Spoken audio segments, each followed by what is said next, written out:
안녕하세요. 동영상을 이렇게 제작을 하는데 당연히 실제 수업을 하는 것과 이제 영상을 찍는 건 좀 다르잖아요. 그러다 보니까 50분 정도로 시간을 맞추기가 좀 어렵더라고요.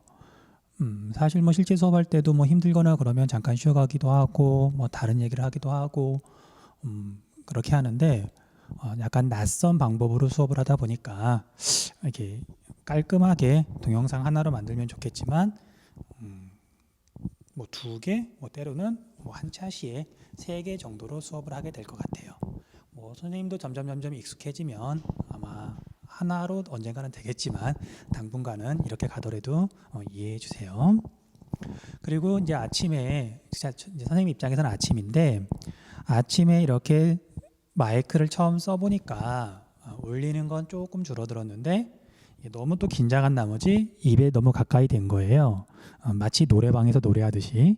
사실 노래도 되게 못하는데. 자, 조금 떨어뜨리면 아마 소리가 더 잘 녹음이 될 것 같은데 역시 테스트를 해보고 좋은 소리가 나올 수 있는 방법을 한번 찾아보도록 할게요. 자, 지난 영상에서 이제 지도에 대해서 중요한 것들은 거의 이야기를 했고요. 이제 앞으로 지도들이 많이 나올 건데 그때 중요한 부분들은 다시 한번 복습하면서 중요한 부분은 되짚어 가면서 다시 설명을 하도록 할게요. 자, 아무튼 이번에는 이제 여기 수능 특강 본격적으로 내용을 들어갈 건데 자, 2학년 때 선생님하고 같이 수업을 한 학생은 알겠지만 원래 이제 수업을 들으면 수능 특강을 이제 프린트해서 줬었거든요.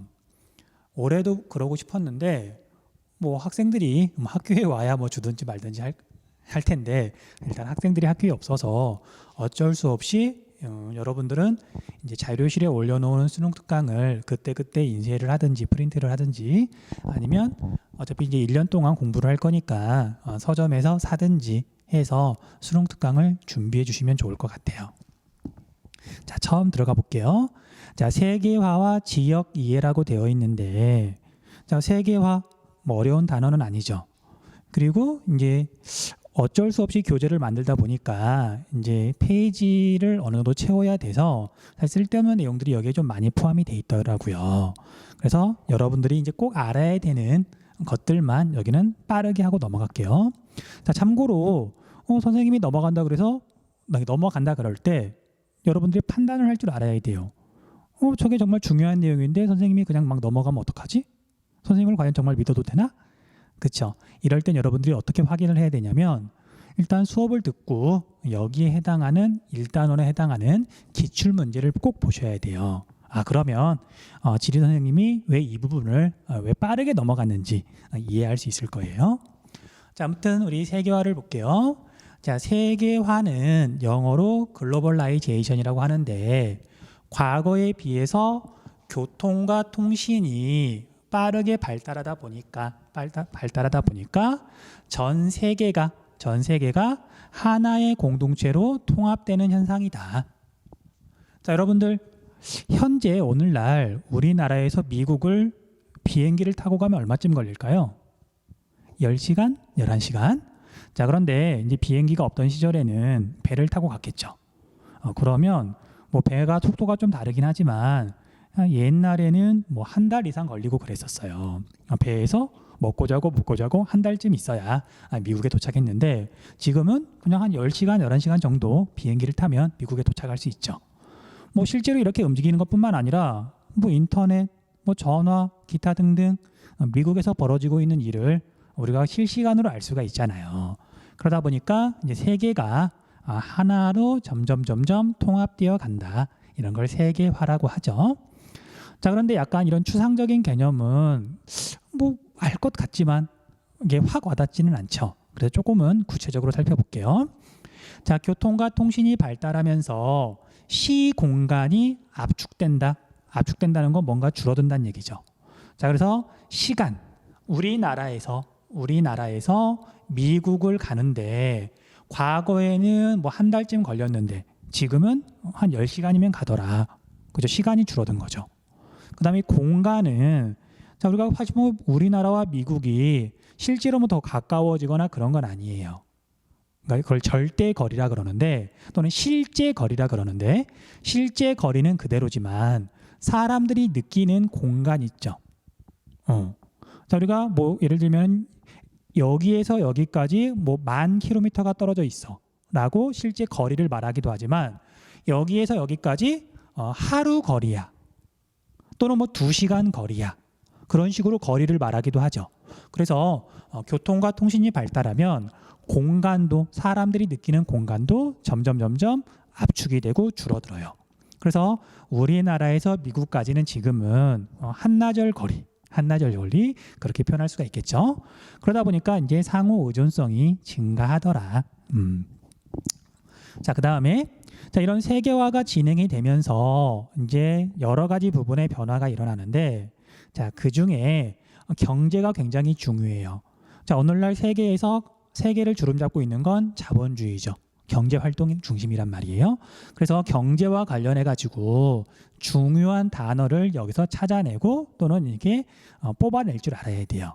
자, 첫 번째는 지구적 차원의 협력과 분업을 통해서 생산성이나 효율성이 증가했다. 자, 이게 무슨 뜻이냐면요. 지구 전체를 봤더니 A 나라는 기술이 발달해 있어요. 선진국이에요.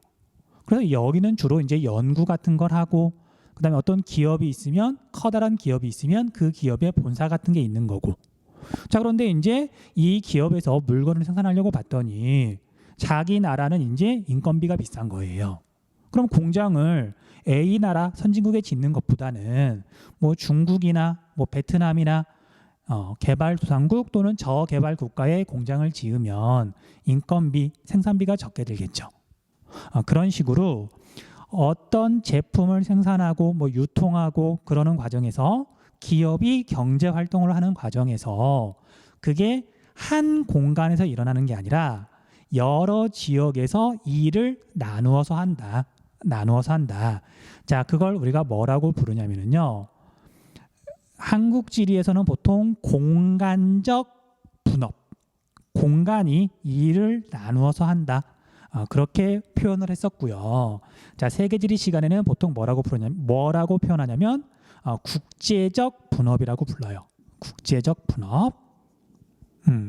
자, 이게 교통과 통신이 발달해가지고 전 세계가 서로 이제 빠르게 뭔가 교류가 일어나면서 가능해진 일이죠. 그래서 국제적 분업 또는 공간적 분업 단어 좀 알아두셔야 돼요.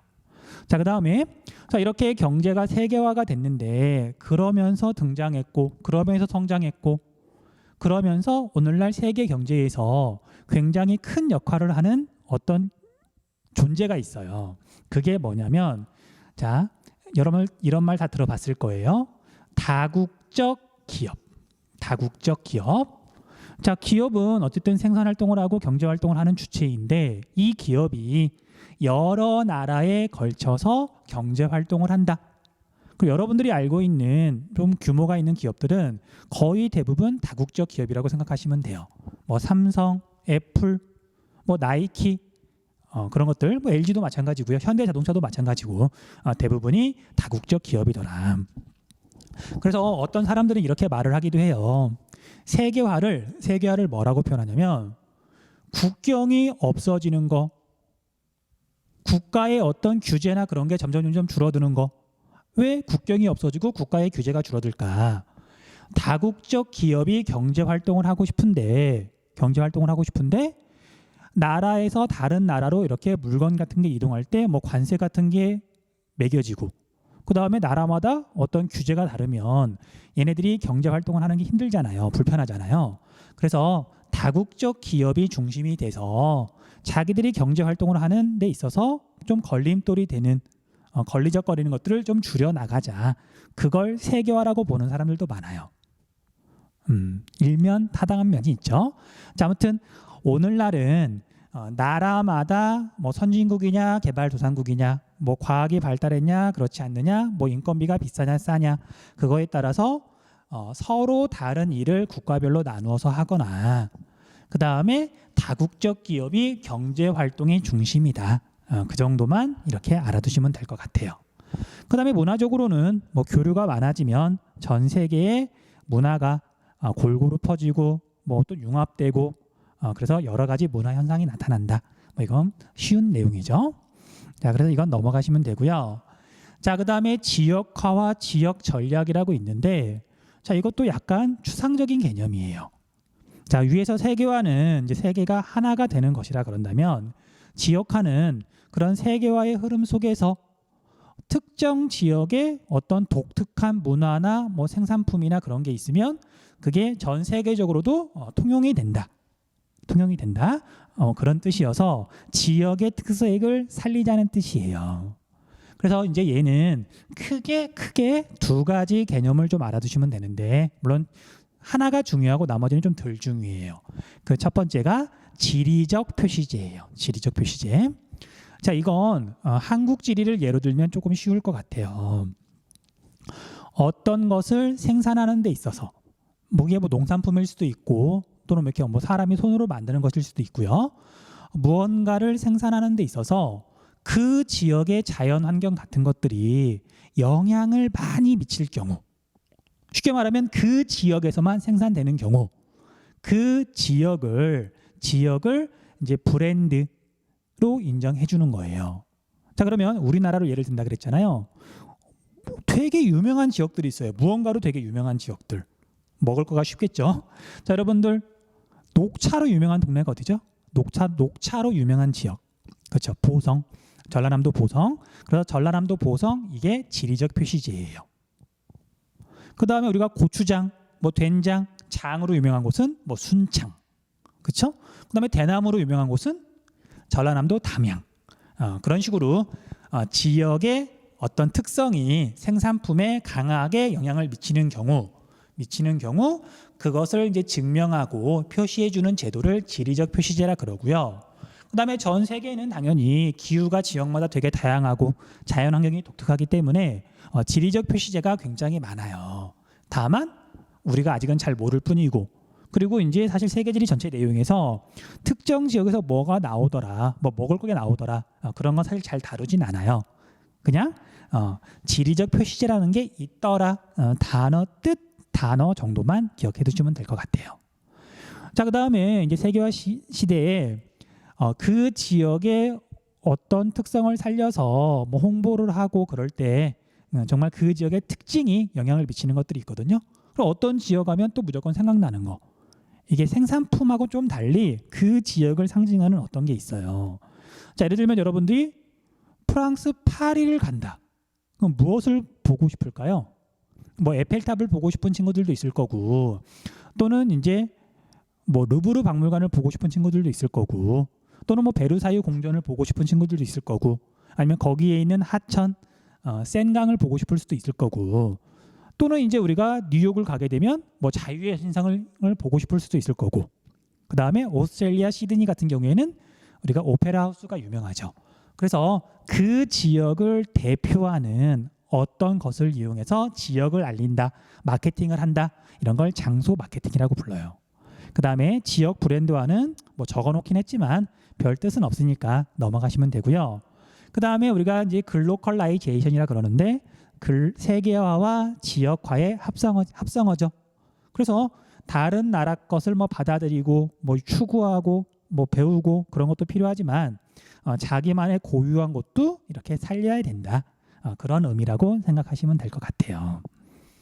자, 이제 뭐 뻔한 얘기긴 하지만 오늘날 어떤 제품이 생산되거나 하는 과정을 보면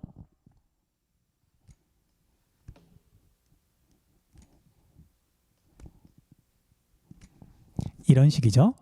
자, 우리가 최종 생산품은 비행기지만 나라마다 국가마다 잘하는 것들이 달라요. 자, 그래서 비행기를 만드는 데 있어서 뭐 이렇게 날개는 일본에서 만들어 가지고 오고, 그다음에 연결하는 부분은 뭐 미국에서 만들고, 그다음에 이런 바퀴 같은 거 뭐 프랑스에서 만들고. 자, 그래서 이것들을 가지고 와서 조립하더라. 자, 사실 여기에 나와 있진 않지만 핸드폰 같은 것도 마찬가지죠. 자, 여러분들 아이폰 있죠? 아이폰 어디서 만들어요? 자, 우리가 애플이라고 하면 좀 그렇고 아이폰 생산 공장이 어디에 있죠? 예, 중국에 있죠. 자, 그런데 아이폰을 이렇게 뜯어보면 안에 들어가는 메모리는 어느 회사 거죠? 그렇죠. 주로 삼성 거. 아마 한국에서 만들 거예요. 그럼 거기에 들어가는 디스플레이는 또는 케이스는 배터리는 다 중국에서 만드는 게 아니라 세계 여러 나라에서 만들어서 그 산업이 발달해 있는 특정 국가에서 각 부품을 만든 다음에 그걸 가지고 와서 이제 이렇게 조립하는 경우가 많죠. 자, 이게 바로 이제 국제적 분업이라고 할 수가 있는 거죠. 자, 세계화 현상이 나타나면서 진행되면서 나타나는 어떤 현상이에요. 자, 여기는 뭐 사실 뻔한 내용이라서 기출 문제를 풀어보면 알겠지만 얘는 지리 문제라기보다는 물론 소재는 지리지만 물어보는 내용 또는 이렇게 답을 찾는 과정은 굉장히 쉬운 국어 문제하고 비슷해요. 그래서 아마 이게 대부분의 학생들은 어렵지 않게 정답을 찾을 수 있을 거예요. 자, 이제 페이지를 넘겨서 이제 본격적으로 지도에 대해서 이제 들어갈게요.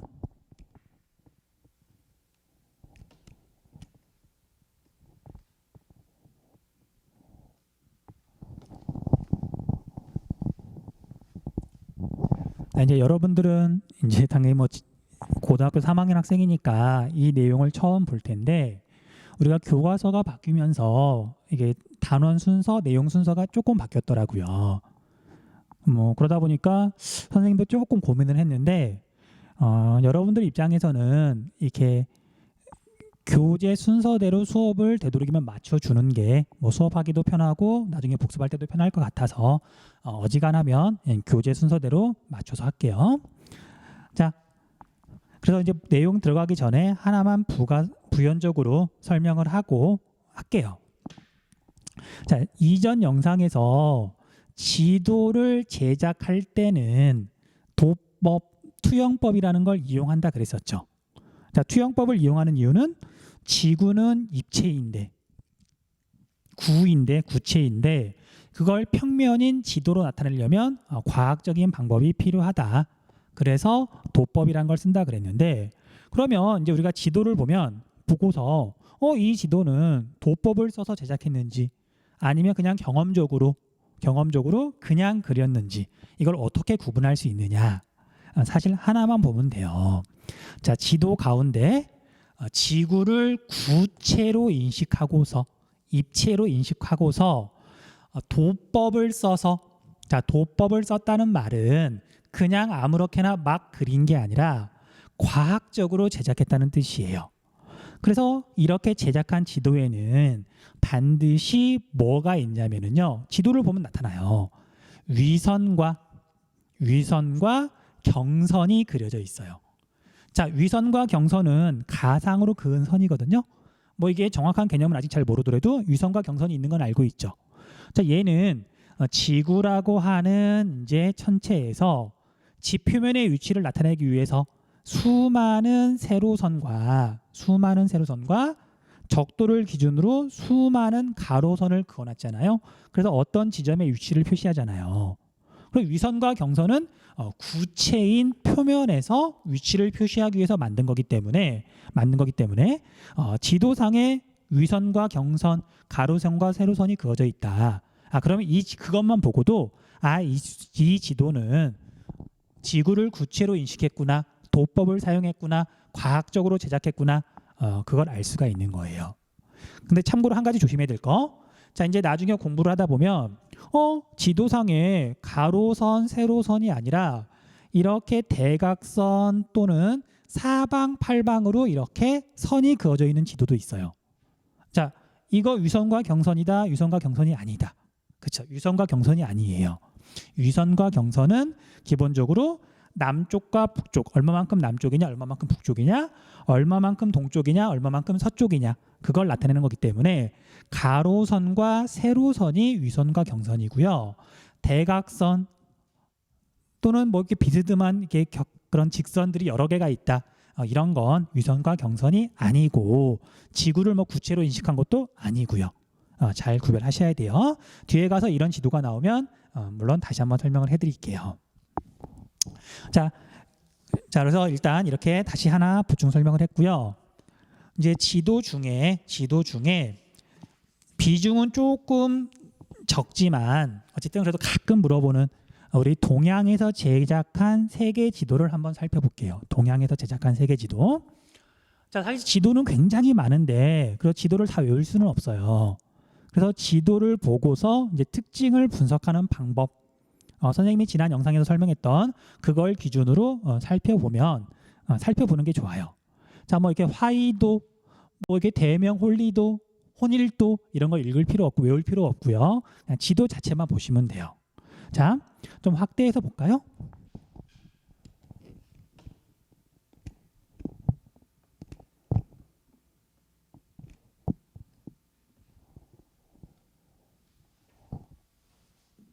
자, 화이도라고 돼 있는데 화이도 중화 사상할 때 화고요. 오랑캐 이자예요.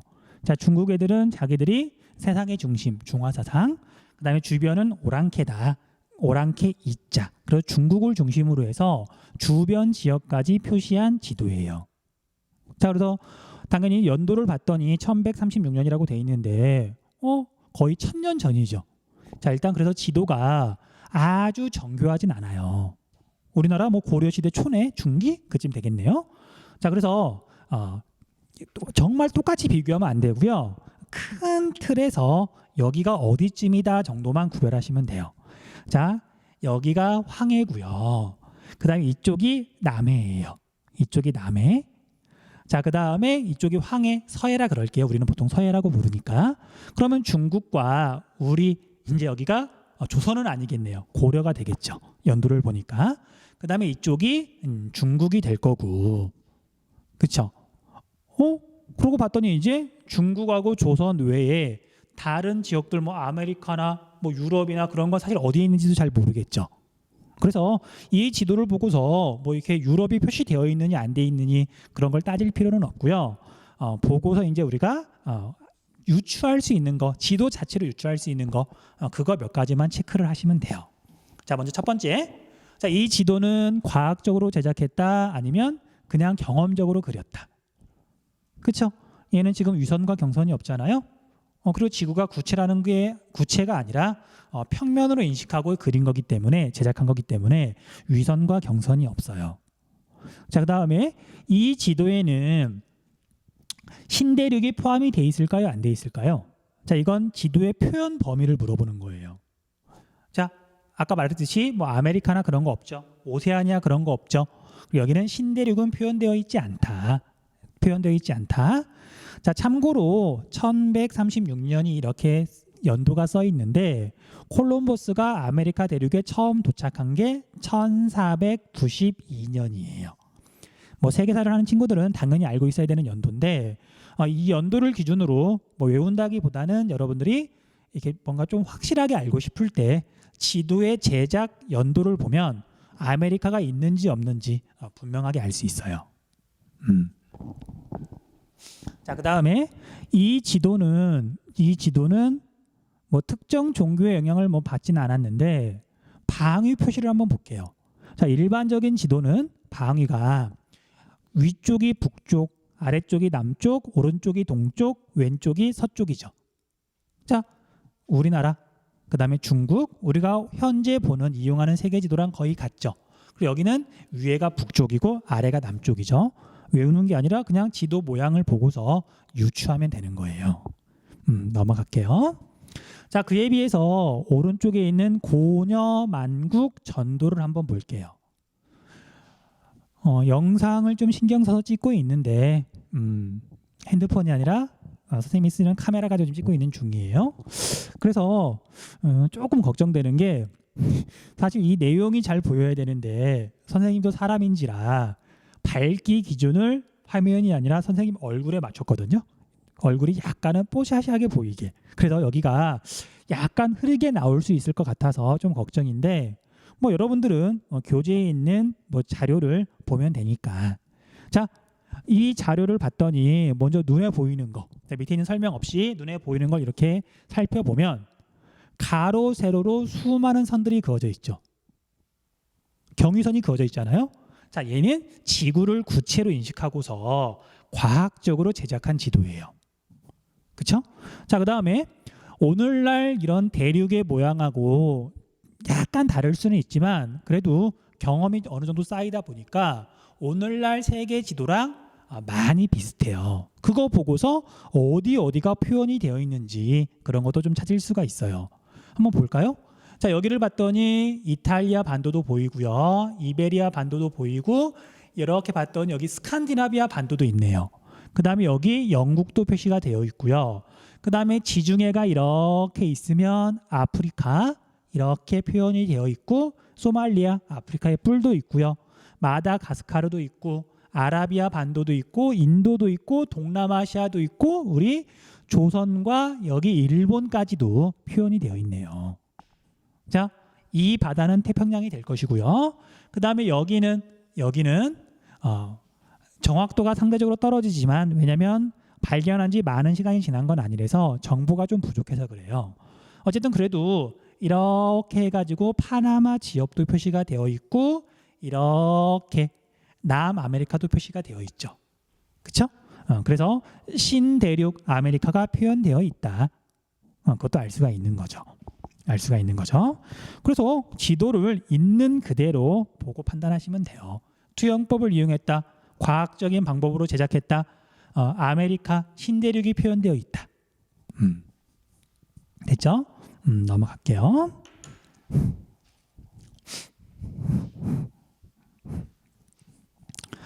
자, 이제 중국에서 제작한 세계 지도는 여러분들 기출 문제를 보면 알겠지만 사실 거의 물어보지 않아요. 왜냐하면 오늘날 이렇게 세계 문명의 중심이 아무래도 서양이다 보니까, 그리고 중국의 영향을 우리나라가 너무 많이 받았기 때문에 그냥 우리나라의 세계 지도나 뭐 중국의 세계 지도나 별로 다르지 않거든요. 자, 그래서 중국보다는 우리나라에서 제작한 세계 지도를 좀 꼼꼼하게 보셔야 돼요. 자, 한국 지리를 공부한 학생들은, 2학년 때 한국 지리를 공부한 학생들은 이 지도 되게 낯익죠. 이름이 되게 길긴 하지만 아마 이름도 기억할 것 같아요. 혼일강리 역대 국도 지도. 자, 그래서 얘도 그냥 있는 그대로 표현하면 돼요. 있는 그대로. 자, 일단 첫 번째는 자, 뭐 지도만 보고 정확하게 알 수는 없지만 얘는 중국이 아니라 우리나라 조선에서 제작했다. 우리나라에서 제작한 거예요. 자, 이 지도하고 그다음에 교재 오른쪽에 있는, 여기 화면에서는 보이진 않지만 오른쪽에 있는 대명 홀리도 있죠. 대명 홀리도. 그걸 비교해 보면 조선을 제외하고는 거의 모양이 같은 걸 알 수 있을 거예요. 자, 대명 홀리도는 당시 중국에서 쓰던 세계 지도고요. 그걸 가져다가 조선이 이렇게 새로 세워졌으니까 이 조선을 이제 마치 포토샵에서 합성하듯이 그 지도에다 합성한 다음에 이제 조선이 있다는 걸 알리려고 조선 건국 초에 제작한 거거든요. 그래서 조선이 크게 있는 걸 보고서 우리나라에서 제작했구나 라고 알아보시면 돼요. 자, 그 다음에 두 번째는 자, 얘는 지구를 구체로 인식하고 제작했을까요? 아니면 평면으로 인식하고 제작했을까요? 자, 우리가 경선과 유선이 없죠. 자, 그래서 지구를 이 지도는 평면으로 인식하고서 제작했다. 경선과 유선이 없는 거예요. 자, 그 다음에 세 번째로는 자, 이 지도에는 신대륙이 있을까 없을까? 자, 모양은 조금 엉뚱하긴 하지만 오늘날 세계 지도랑 비교해 보면 중국 있죠. 그 다음에 여기는 뭔지 모르겠지만 태평양, 인도양 이렇게 있는데 대서양은 보이지 않죠. 물론 여기가 대서양이긴 하지만 이 너머로, 태평양 너머로 아메리카가 있어야 되는데 여기는 대륙이 서로 다 연결되어 있잖아요. 얘는 구대륙, 신대륙은 얘가 포함되어 있지 않다. 이게 혼일강리 역대 국도 지도의 가장 큰 특징이에요. 자, 그 외에 나머지 것들은 뭐 시험에서 물어보지는 않는데 그냥 흥미 위주로 그냥 간단하게 정리할게요. 자, 어쩌다 학생들이 물어봐요. 이 지도에 혹시 유럽은 표현이 되어 있는지, 그럼 거기가 어딘지. 사실 이걸 원본은 좀 큰 지도긴 하지만 뭐 한자로 써 있긴 있을 거예요. 자, 유럽은 분명히 표현이 돼 있어요. 다만 조선, 우리나라에서 당시 유럽은 너무 멀리 떨어져 있기 때문에 정확하게 표현이 안 돼 있는 거예요. 있는 건 알고 있었지만 뭐 정확한 면적이나 모양이나 그런 건 알 수가 없는 거죠. 자, 유럽은 여기쯤이 당연히 유럽이에요. 뭐 지도에서 모양이 거기잖아요. 자, 그 다음에 유럽 아래쪽으로, 자, 여기는 지중해는 뭐 정확하게 표현되어 있는 것 같지는 않고요. 여기가 지중해인 것 같은데 사실 잘 모르겠어요. 근데 여기 아래 봤더니 이렇게 뾰족하게 생긴 땅덩어리가 있죠. 아프리카예요. 아프리카. 그 다음에 어쨌든 얘가 중국이고요. 아, 하나 빼먹었네요. 자, 중국이 지도 가운데 이렇게 큼지막하게 그려져 있다. 중국 중심의 세계관이 반영되어 있다. 무슨 사상? 네, 중화 사상이죠. 중화 사상이 반영되어 있다. 혼일강리 역대 국도지대의 또 다른 특징이에요. 자, 그 다음에 우리나라가 이렇게 있으면, 자, 조선시대 초죠. 일본 왜? 당연히 알고 있었겠죠. 자, 우리나라 근처에 일본이 표시가 되어 있는데 얘가 일본이에요. 사실 뭐 우리나라 중심이지 일본은 뭐 그냥 표현만 한 거죠. 분명히 있으니까. 네. 자, 그래서 혼일강리 역대국도지도 이렇게 기억하시고 넘어가시면 되고요. 자, 그 다음에 천화도. 천화도 얘도 비교할 거리가 좀 많아가지고 자주 물어보는 지도예요. 포인트 정확하게 짚어줄 테니까 기억 잘 하세요. 자, 먼저 천화도는 천하 역시 세계를 나타낸 지도고요. 그 다음에 얘는 지도의 모양을 볼 때 좀 조심해야 돼요. 있는 그대로를 그리려고 한 게 아니라 뭐 상상 속에 있는 세계를 뭐 그린 부분들도 있어가지고 눈여겨 봐야 될 부분은 보고 그다음 나머지 부분들은 그냥 그렇구나 하고 그냥 넘어가야 되기도 하고요. 자, 일단 이 지도를 봤더니 원이죠. 원이고요. 그 다음에 여기 가운데 부분이 아까 방금 말했던 것처럼 실제 세상을 나타낸 부분이에요. 그래서 세계, 하늘은 둥글다. 실제 세상은 하늘은 둥글다. 천원. 그 다음에 땅은 땅 지자, 네모 방자, 천원 지방이라고 부르는데 우리 동양의 전통적인 세계관이에요. 자, 그래서 지도를 제작할 때도 이 천원 지방 사상이 많이 반영이 되어 있는데 그 대표적인 지도가 바로 이 천화도예요. 천화도. 자, 글자가 잘 안 보이기는 하는데 아마 기출문제나 뭐 뒤에 있는 지도를 보면 여기 한자를 일부 읽을 수 있을 거예요. 중국이라고 써 있어요. 그 다음에 중국 옆에 얘는 당연히 조선이 되겠죠. 그래서 중국과 조선, 우리나라 주변, 우리가 당시에 인식하고 있던 세계, 일반 이 지도를 제작하던 사람들이 그래서 그 주변을 봤더니 땅은 네모나다. 하지만 세계는 동그랗다. 그게 나타나 있는 거예요. 그래서 천원 지방 사상이 담겨 있다. 알아두시고요. 자, 그 다음에 얘는 실제 세상은 이렇게 돼 있는데 뭐 중국 주변으로 이렇게 육지가 있고 그 주변은 바다인데 그 주변으로 봤더니 이렇게 또 땅덩어리가 바다를 둘러싸고 있죠. 그래서 이 안쪽에 있는 걸 뭐 내해, 밖에 있는 걸 외해 뭐 그렇게 구분하기도 하는데 뭐 그렇게까지 우리가 자세히 알 필요는 없어요. 근데 이건 알아야 되겠죠. 중국, 조선 이 주변은 실제 세상을 나타낸 거지만 우리 지구는 실제로 이렇게 둘러싸고 있는 대륙이 있는 건 아니잖아요. 자, 그래서 이 부분은 상상. 자, 이걸 좀 어려운 한자말로 관념이라 그러거든요. 머릿속에 있는 가상의 세계를 그린 거다. 자, 그래서 실제로 이 지도를 제작한 사람들은 이 부분을 왜 그렸냐면 이 지도를 제작한 조선시대 중기 그 무렵에 우리나라에 산해경이라고 하는 책이 널리 유행했대요. 자, 산해경은 우리가 웹툰 중에 네이버 웹툰 중에 호랑이 형님이라고 있는데 거기에 보면 막 등장인물들을 소개할 때 뭐 산해경에서 이렇게 뭐 나왔더라 그런 말들이 많이 나와요. 그래서 이 산해경은 도교의 영향을 받아가지고 만들어진 책인데 약간 뭐 뻥이 좀 심한 그런 책이라고 생각하면 돼요. 뭐 서양으로 치면 걸리버 여행기. 그래서 뭐 여기에 잘 보이지는 않지만 세계 어딘가에 가면 여자들만 사는 나라가 있을 것이다. 여인국. 그 다음에 머리가 셋 달린 사람들이 사는 나라가 있을 것이다. 삼수국.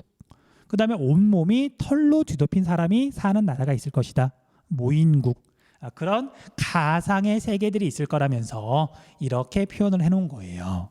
자, 그래서 이 지도는 실제 세상을 나타낸 부분도 있지만 머릿속에 있는 상상의 세계를 나타내기도 했다.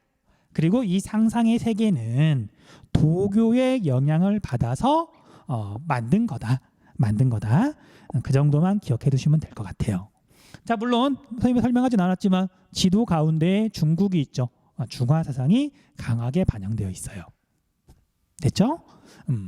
지도를 보고 그대로 이해하시면 돼요. 조선시대 중기에 우리나라 민간에서 주로 제작을 했는데 도교의 세계관이 담겨있는 산해경이란 책을 보고서 실제 세상과 그 다음에 가상의 세계를, 상상 속의 세계를 같이 표현했다. 그리고 지도의 모양을 봤더니 하늘은 둥글고 땅은 네모나다는 동양의 전통 사상이 담겨 있더라. 그렇게 정리하시면 되겠죠. 자, 이제 마지막 지도가 나오네요. 마지막 지도. 지구 전후도. 지구 전후도. 자, 제작 연대를 봤더니 1834년. 뭐 제작 연대보다도 얘도 지도를 있는 그대로 보면 많은 걸 또 알 수가 있어요. 자, 먼저 첫 번째. 자, 얘는 자세히 보면 위선과 경선이 많이 그려져 있거든요. 그쵸? 지구를 지금 구체로 인식하고서 제작한 거예요. 그리고 얘는 이제 이름에서부터 지구 전후도죠. 지구를, 구인 지구를 앞에서 보고 뒤에서 보고, 뭐 지구가 만약에 평면이라 그런다면 앞뒤로 볼 필요가 없잖아요. 자, 얘는 그래서 구체로 인식한 거고 지구의 앞과 뒤를 나타낸 지도고요. 그 다음에 여기에는 이 수많은 선들은 지금 경선과 위선을 나타낸 거고요. 그렇죠?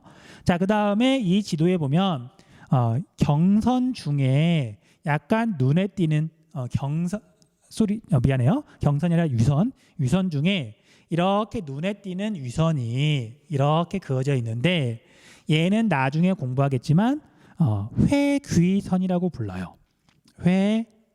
회귀선.